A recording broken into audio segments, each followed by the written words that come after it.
Sitting at the heart of Idaho Falls lies Rose Hill Cemetery. This historical cemetery, which dates back to the 1800s, has two parts. The higher levels, where the original cemetery first started out, and then the lower levels, where the cemetery has expanded since then. We do have the newer part of the cemetery, Rose here, and then we have the older part. The older part is a little concerning because when we go do burials up there, you don't know who's actually buried there. We have books, we keep good records, but people back in the days when they didn't have a lot of money would sneak in here and bury their siblings or their spouses or any relative on another grave that's already been there. So it's a little nerve-wracking when you go up there to find a grave for somebody and actually have to dig one up. Rose Hill Cemetery gets its fair share of visitors, mostly mourners or people doing research for their family history. However, Rose Hill Cemetery is the home to many urban legends. Some would go as far as to even say that the cemetery itself is haunted.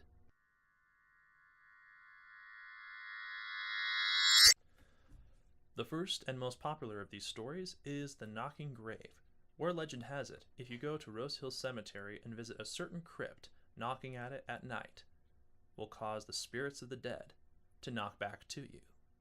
The Knocking Grave is kind of an urban legend here. Kids would come in, they'd climb the fences, they would knock on a grave, which actually was just the stone being loose from the concrete, and it would rattle back. So it would seem like the grave was knocking back, and it would scare a lot of people.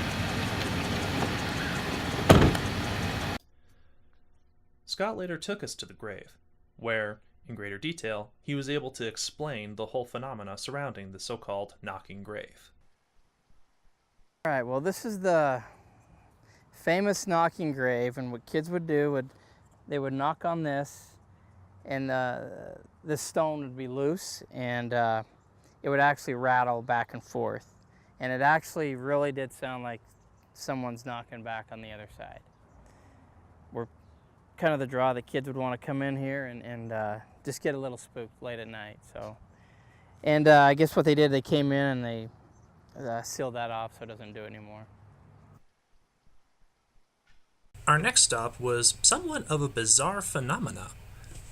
Inside Rose Hill Cemetery, there are two graves buried next to each other. One with the last name Ware, the other with the last name Wolf. And I don't know if that was ever done on purpose, but they happen to be side by side, and it spells Ware and Wolf, and those are the last names of the people buried there. It's quite unique, but it's pretty cool just to drive by and see Ware and Wolf. The story goes that if you stand in between these two tombstones, the tombstones of Ware and Wolf, and then say the word werewolf 3 times, a werewolf will grab you and carry you off into the night.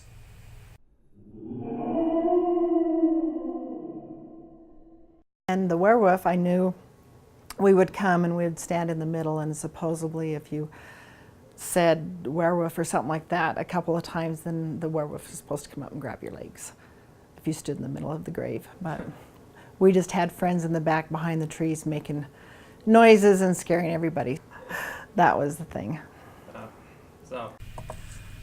After speaking with Janine some more, she told us about another story, an actual event that happened here at Rose Hill Cemetery. One that, unlike the knocking grave and the werewolf story, was actually pretty unknown, except amongst the staff who had witnessed the woman who came herself. Well, there is one that I know of. She came in here. She had bought a house from a gentleman, found out in doing research who he was that built the house. And I guess at a certain time in April, things would go wrong in her house. True, it's daylight savings time, but she said, no, this is different because these are all clocks and other things that were going on.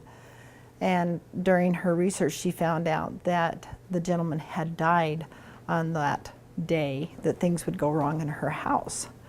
And so then she would come here to the cemetery, found his grave, found out that he died in April, and then also found out that 2 years later his wife also died in April 2 years later.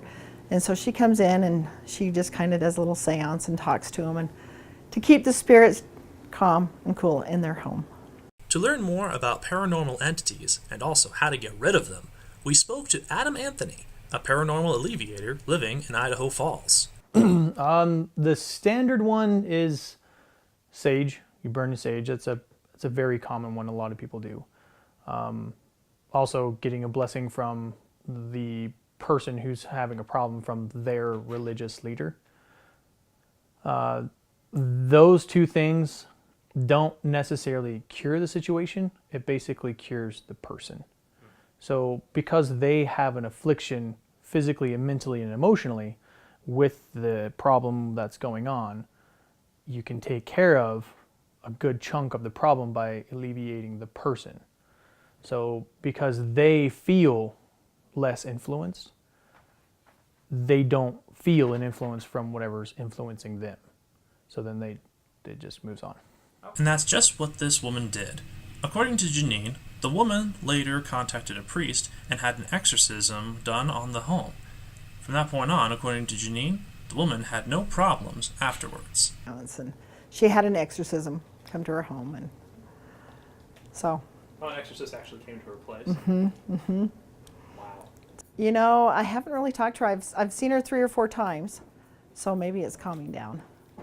Regardless of the threat, whether it turns out to be paranormal or just some local maintenance that needs to be done to the grounds, the people at Rose Hill Cemetery have assured me that the cemetery itself will stay in prime condition. This has been Rose Hill Cemetery Urban Legends.